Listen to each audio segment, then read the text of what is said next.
রায়না ১ নম্বর ব্লকে জেলা শাসকের পরিদর্শন, পাড়ায় সমাধান শিবিরে সাধারণ মানুষের অভাব অভিযোগ খতিয়ে দেখলেন প্রশাসন। পূর্ব বর্ধমান জেলার রায়না ১ নম্বর ব্লকের আমাদের পাড়া আমাদের সমাধান শিবির এবং নদীর জলবাহিত জলমগ্ন এলাকাগুলি পরিদর্শনে এলেন জেলা শাসক আয়েশা রানিয়ে। তার সঙ্গে ছিলেন সদর দক্ষিণ মহকুমা শাসক বুদ্ধদেব পান, রায়না বিধানসভার বিধায়ক শম্পাধারা, রায়না ১ নম্বর ব্লকের ভিডিও অজয় কুমার দণ্ডপাত, কৃষি কর্মাধ্যক্ষ বামদেব মণ্ডল সহ অন্যান্য আধিকারিকরা। জেলা শাসক সর্বপ্রথম পৌঁছান হিজলনা গ্রাম পঞ্চায়েতের অন্তর্গত জামনা এফপি স্কুলের, যেখানে ২, ৩, ৪ নম্বর বুথের আমাদের পাড়া আমাদের সমাধান শিবির অনুষ্ঠিত হচ্ছিল।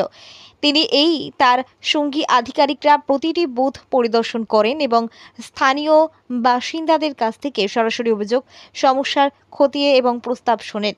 শিবিরে উঠে আসা প্রতিটি বক্তব্য এবং প্রয়োজন শিবির রেজিস্টারে লিখিতভাবে সংরক্ষণ করা হয়।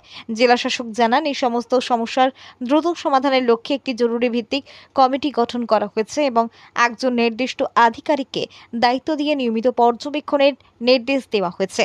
তিনি আরও আশ্বাস দেন, আগামী দিনে পূর্ব বর্ধমান জেলার প্রতিটি ব্লকে মানুষের সমস্যা চিহ্নিত করে ধাপে ধাপে তার স্থায়ী সমাধান করা হবে। পরিদর্শনের শেষ পর্যায়ে জেলা শাসক ও অন্যান্য প্রশাসনিক আধিকারিকরা নদীর জলমগ্ন এলাকা ও সরেজমিনে ঘুরে দেখেন এবং প্রয়োজনীয় ব্যবস্থা নেবার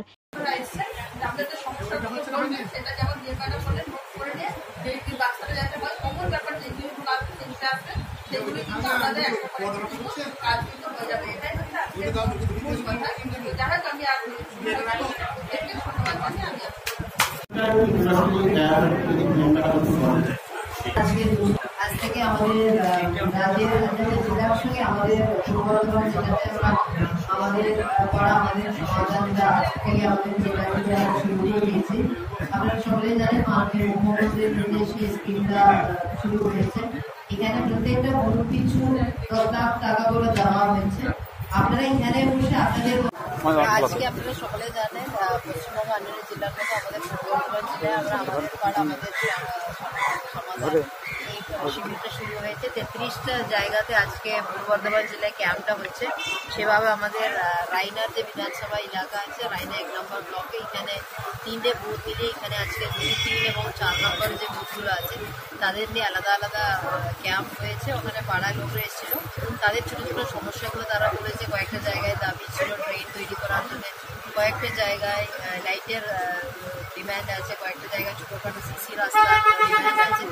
যে ডিম্যান্ডগুলো আছে সেগুলো আমরা অলরেডি বলে দিয়েছি। সেটা একটা ইন্ডিপেন্ডেন্ট নিউট্রাল অবজারভার থাকবে, তিনি পুরো প্রায়োরিটাইজ করে দেবে। তার মধ্যে 10 লাখ টাকার মধ্যে আমরা স্কিম করে দেবো। তারপরে আমরা তাড়াতাড়ি এগুলো টেন্ডার করে কাজগুলো